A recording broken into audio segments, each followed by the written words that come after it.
राजराजेश्वरी देवी महिषासुरमर्दिनी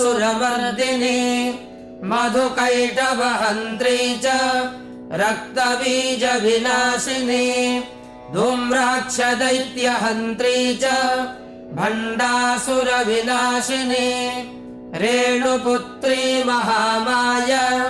भ्रामरी भ्रमराम्बिका ज्वालामुखी भद्रकाली भगदा शत्रुनाशिनी इंद्राणी इंद्रपूज्या च गुहमाता गुणेश्वरी वज्रपाशधरा देवी जिह्वामुद्गरधारिणी भक्तानन्दकरी देवी बगला परमेश्वरी अष्टोत्तरशतं नाम्नां बगलायास्तु यः पठेत्